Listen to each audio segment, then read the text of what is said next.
Bom, como hoje nós faremos o sorteio do Provas e Recursos no Processo de Trabalho, eu escolhi um tema que eu abordo aqui no interior do livro para tratar com vocês hoje, meus amigos concurseiros. E eu procurei escolher um tema que eu acho que é um tema extremamente atual, mas que me permite tratá-lo de maneira rápida. O tema, embora seja um tanto complexo e seja de uma atualidade total, ele é um tema que, dentro dessa Tweetcan, nós teremos que tratá-lo de maneira breve, como convém, e posteriormente, em outros momentos, poderemos eventualmente fazer o aprofundamento do assunto. Mas hoje o meu interesse, basicamente, é de lançar algumas sementes e trazer para a reflexão de vocês algumas preocupações que eu tenho em relação a esse tema, que é aquele que eu poderia chamar de uma maneira mais ampla, de validade das provas oriundas de documentos eletrônicos, né? E já adentrando basicamente ao tema que nós temos para tratar, eu gostaria de partir de uma indagação. Qual é essa indagação? Nós temos que perguntar: o que são documentos? Lamentavelmente, eu creio assim que por uma herança cultural que talvez nós tenhamos cultivados ao longo de tempos, a maioria de nós todos somos frutos de uma sociedade analógica, nós temos a propensão a imaginar que os documentos seriam apenas e tão somente aquelas informações, aqueles registros que são lançados em uma mídia chamada de papel, uma mídia analógica, que são lançadas no papel, que são datados e que são assinados. Então nós temos a propensão de imaginar que os meios probatórios, o meio probatório conhecido como documento, seriam aqueles registros feitos na mídia de papel, no papel. Mas o conceito de documento, encarado como meio probatório, ele vai muito além disso. A bem da verdade, todo e qualquer registro que seja apto à demonstração de um fato juridicamente relevante deve ser considerado como documento, independentemente da mídia em que ele seja veiculado. Então, nós podemos chegar à conclusão, perfeitamente, que tudo aquilo que está registrado em uma mídia eletrônica, por exemplo, numa página de um Facebook, no Twitter, no Orkut, também deve ser considerado como documento. Por quê? Porque é um registro lançado em uma determinada mídia e que, a princípio, pode possuir o condão de provar determinado fato que dentro do processo seja não só controvertido, mas também relevante para o deslinde da matéria posta à apreciação do Poder Judiciário. O fato, porém, e aqui eu já começo a adentrar mais especificamente nos meandros do assunto, o fato, porém, é que nós temos dificuldade em estabelecer a intensidade da validade probatória desse tipo de documento, do documento eletrônico. E por que da nossa grande dificuldade?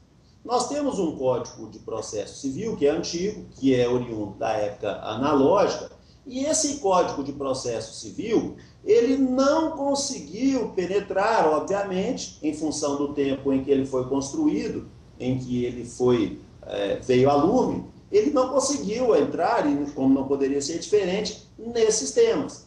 Se os senhores forem notar, por exemplo, o nosso Código de Processo Civil, nos artigos 374 e seguintes, trata ainda detidamente do valor probatório dos telegramas, dos radiogramas e das cartas. A bem da verdade, hoje nós sabemos que no mundo rápido, globalizado e interconectado, embora as cartas continuem a existir, os telegramas continuem a existir, eles são muito menos utilizados. Nós temos hoje, por exemplo, um meio de comunicação conhecido por e-mail, que todos adotam, que é muito mais utilizado. Mas o nosso código continua a tratar detalhadamente, por exemplo, dos radiogramas, dos telegramas e das cartas. Outra coisa que eu gostaria de enfatizar com vocês. Por exemplo, eu estou aqui com o meu Código de Processo Civil aberto, e eu posso aqui dar um exemplo para vocês de quanto o nosso código está obsoleto.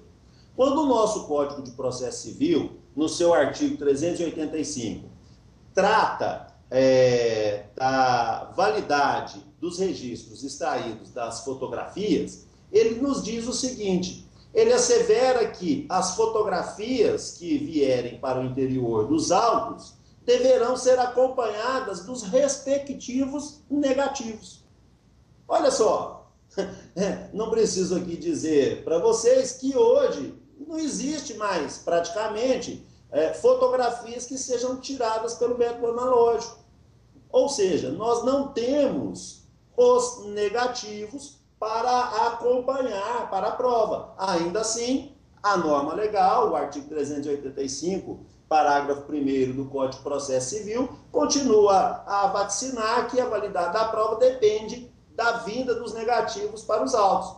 Nós temos aqui, inclusive, eu sempre digo para os meus alunos, um caso clássico daquilo que a professora Maria Helena Diniz chama de uma lacuna ontológica no direito processual. Por quê? Porque nós temos uma regra específica, não há uma lacuna especificamente, nada obstante, nós estamos diante do ansilosamento da norma. A norma, ela não consegue mais dar resposta, o preceptivo legal não consegue mais dar resposta aos tempos modernos, simplesmente porque todas as fotografias hoje, praticamente, a maioria esmagadora, são tiradas em mídia digital e não possuem negativos.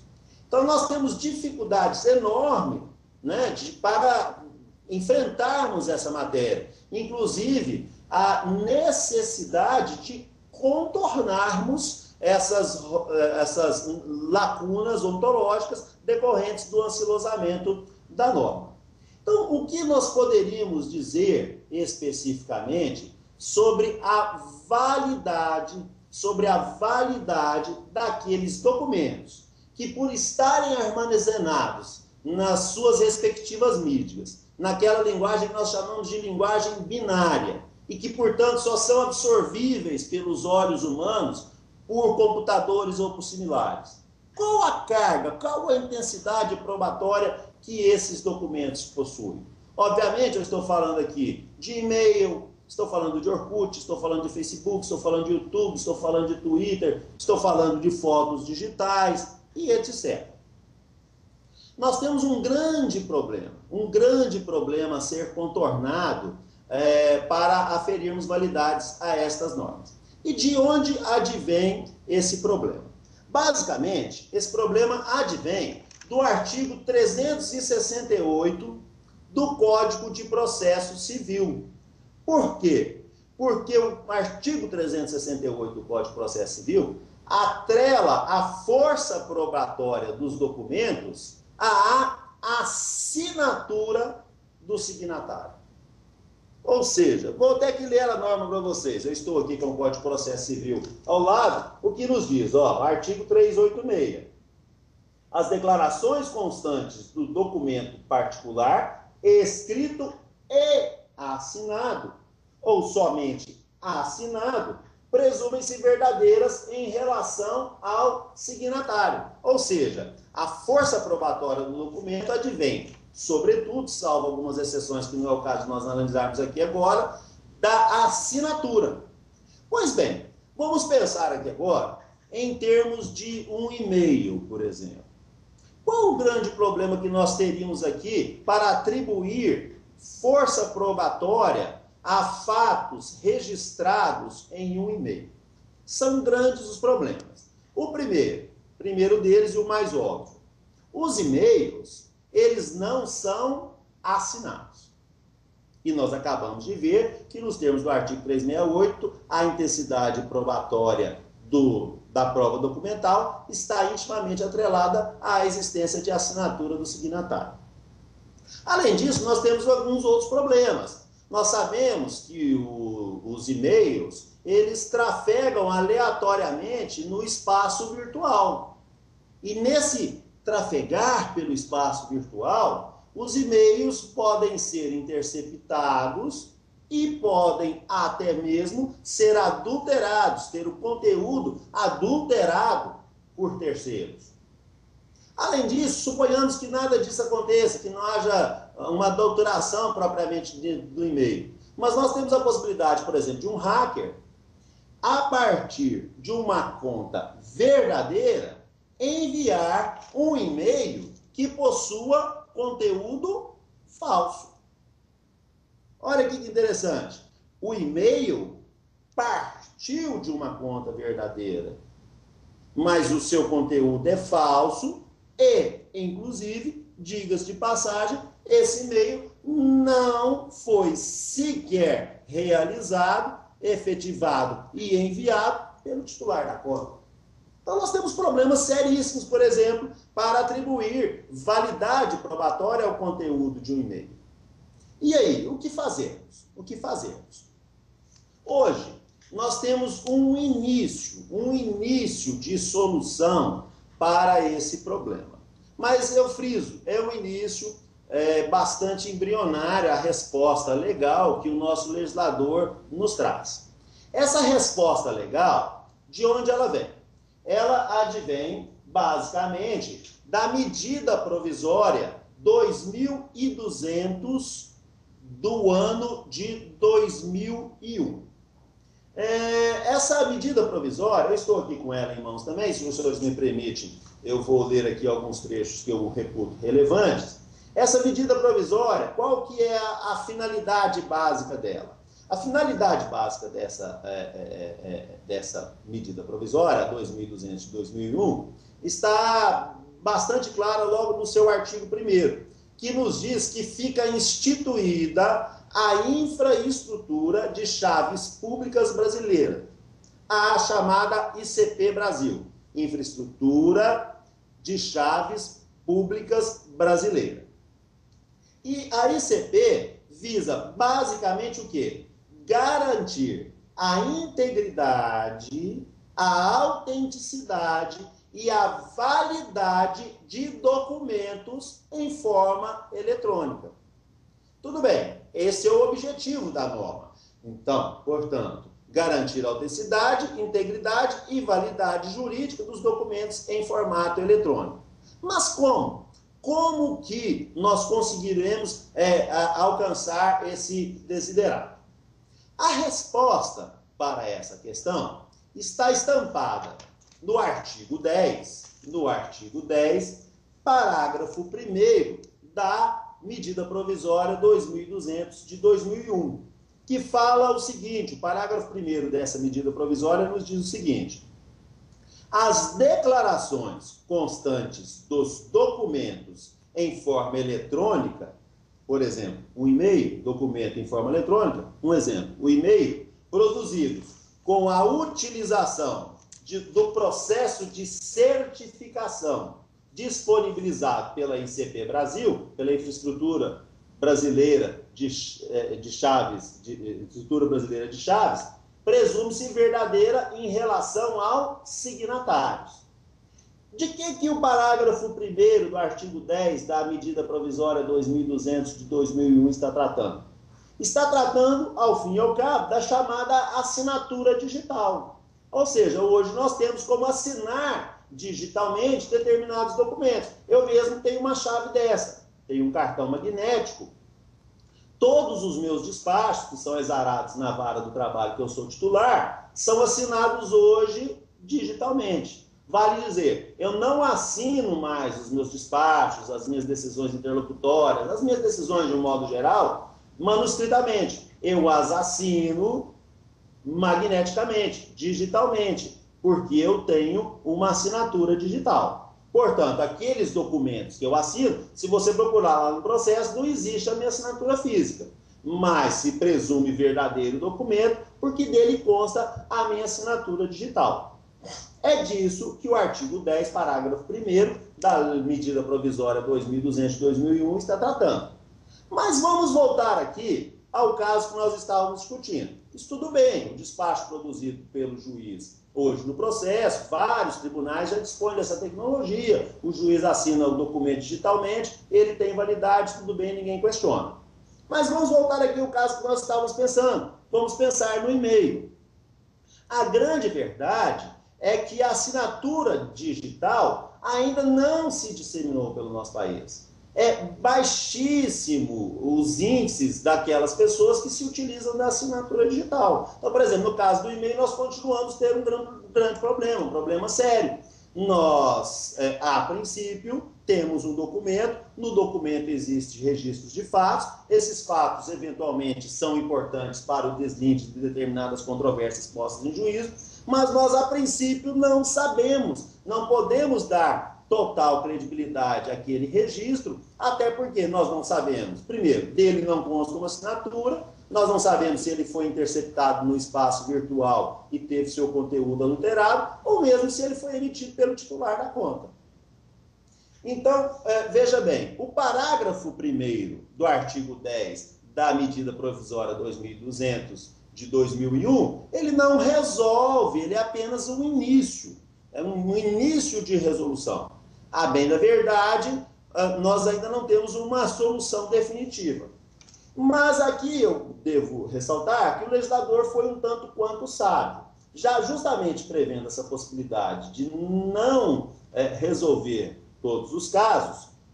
O parágrafo 2º do artigo 10 da medida provisória 2200 de 2001 avançou e nos assevera o seguinte, olha aqui, vou ler mais uma vez aqui, vocês me permitam, veja bem o que diz aqui a parte inicial do parágrafo 2º do artigo 10. Ele fala o seguinte, o disposto nesta medida provisória não obsta a utilização de outro meio de comprovação da autoria e integridade de documentos em forma eletrônica.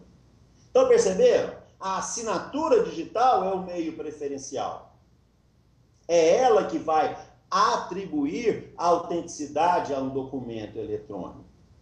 Mas, justamente, em virtude da demora da disseminação dessa prática, o parágrafo 2º ressalva, e aqui ressalva, ao meu ver, inteligentemente, aqui o legislador foi efetivamente muito articulado ao desenvolver essa regra, ele nos diz o seguinte, que o disposto, vou insistir, o disposto nessa medida provisória não obsta outro meio, além da assinatura digital, outro meio de comprovação da autoria e da integridade de documentos em forma eletrônica.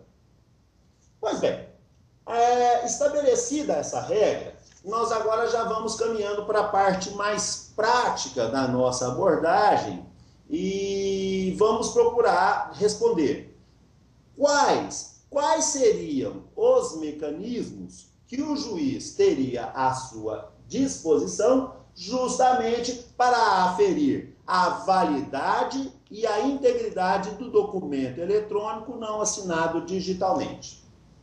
Aqui, o juiz deve se valer de uma série de regras. No processo do trabalho, por exemplo, o que vai ser a primeira coisa que o juiz vai analisar? Vamos supor que determinada pessoa traga a cópia de um e-mail para dentro do caderno processual com o intuito de utilizá-la como meio de prova. Primeira coisa que o juiz vai ter que analisar. A outra parte, a parte adversa, impugnou essa prova? Se ela não impugnou a prova, se ela não impugnou esse meio probatório, pronto, o juiz deverá tomá-lo por verdadeiro, à míngua da existência de impugnação específica da cópia do e-mail que veio para o caderno processual. Essa seria uma primeira possibilidade. Mas, convenhamos, essa é uma possibilidade também que não fecha todas as portas. Até porque, na maioria das vezes, as partes, quando estão representadas por advogados diligentes, advogados atentos, que têm bom conhecimento sobre direito processual, elas impugnam a prova. Nesse caso específico, o juiz deverá se valer de alguns outros mecanismos para apurar a veracidade daquela prova documental. A primeira delas, e que eu acho a mais simples e a mais adequada, é tentar buscar aferir a veracidade e a autoria do documento eletrônico quando da tomada da prova oral. Ou seja, aquela pessoa contra quem foi emitido o documento, por exemplo, no seu depoimento pessoal, ele pode, por exemplo, no seu depoimento pessoal, admitir a veracidade do documento. Não, de fato, esse e-mail foi redigido por mim, o seu conteúdo é verdadeiro. Isso acontece muito. Às vezes, na petição, o advogado fala uma coisa, mas ao tomar o depoimento pessoal, o juiz, com a sua experiência, com a sua maneira de tocar o processo e colher a prova oral, às vezes ele consegue extrair a confissão da parte. Por outro lado, ainda que ele não extraia a confissão da parte, ele pode aferir a autoria e a veracidade do que consta daquele documento eletrônico por via de elementos coligidos, por exemplo, na prova testemunhal. Então, a prova oral, seja ela o depoimento pessoal ou a prova testemunhal, podem ser extremamente úteis para corroborar a autenticidade e a veracidade do conteúdo do documento eletrônico não assinado. Por fim, se a prova tiver sido impugnada e se o juiz não tiver conseguido colher elementos na prova oral que possam respaldar a veracidade do documento, em última instância, nós podemos também nos valer, eventualmente, de uma prova pericial. Nesse caso, seria interessante, inclusive, nos valermos analogicamente do artigo 383 do Código de Processo Civil. Eu estou aqui com o Código de Processo Civil, vou ler para vocês o que nos diz o artigo 383 do Código de Processo Civil. Ele foi redigido, obviamente, para as mídias analógicas, mas creio eu que a sua inteligência pode ser interpretada ampliativamente também para as mídias digitais. Nos ensina o artigo 383 que qualquer reprodução mecânica, como a fotográfica, cinematográfica, fonográfica ou outra espécie, faz prova dos fatos ou das coisas representadas, se aquele contra quem foi produzida lhe admitir a conformidade. Não sendo o caso, parágrafo único, impugnada a autenticidade da reprodução mecânica, aqui no nosso caso, vamos interpretar, obviamente, ampliativamente o preceptivo, impugnada a autenticidade, o juiz ordenará a realização de exame pericial. Posso dar aqui um exemplo de um caso concreto que eu enfrentei há algum tempo atrás aqui, que dizia respeito justamente a essa questão. Era até um processo que corria e corre em segredo de justiça, mas obviamente aqui eu não vou falar nem o nome das partes e muito menos o número do processo, então eu posso exemplificar com a situação. Eu tive em mãos, há um pouco tempo atrás, um caso que envolvia assédio sexual. A empregada dizia na sua petição inicial que o empregador a assediava sexualmente.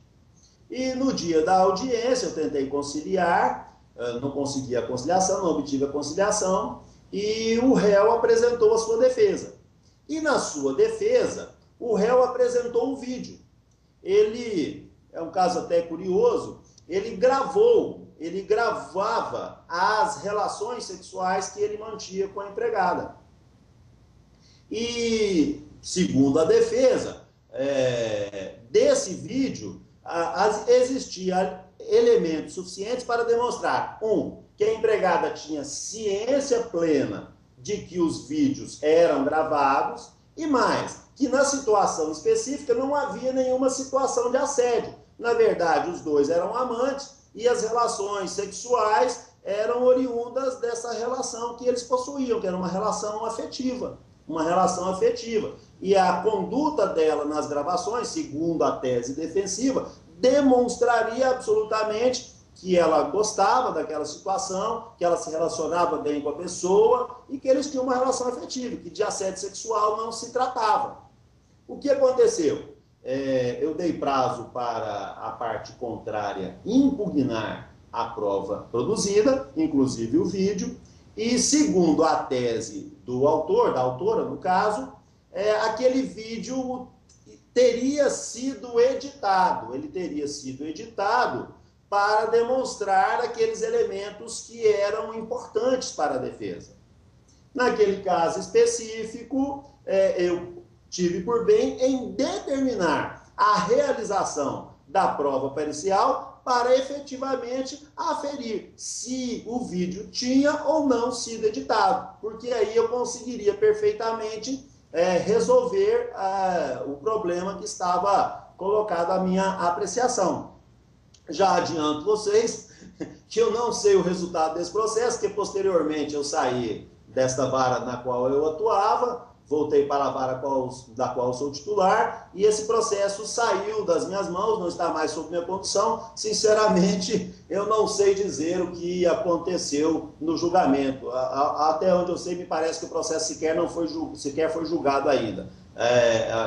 Creio eu que ainda está em curso a realização da prova pericial. Mas fica aqui o exemplo para vocês, para mostrar como é que essa questão de documentos eletrônicos, né, produzidos em linguagem binária, que só podem ser assistidos em computadores ou vídeos, tem chegado ao Poder Judiciário e tem desafiado a argúcia dos juízes para resolver essas questões, né? Pois bem, por fim aqui, eu também trouxe para vocês, já caminhando para o final da minha exposição, não quero cansá-los muito, alguns exemplos práticos, né, também além desse que eu coloquei aqui para vocês da questão do assédio sexual, alguns exemplos práticos, inclusive os exemplos que eu vou elencar agora, estão todos expostos no meu livro, o Provas e Recursos no Processo do Trabalho, que nós vamos sortear hoje, são todos exemplos extraídos do meu livro. Eu vou citar aqui alguns exemplos do livro, porque eu trato detidamente do assunto em algumas passagens.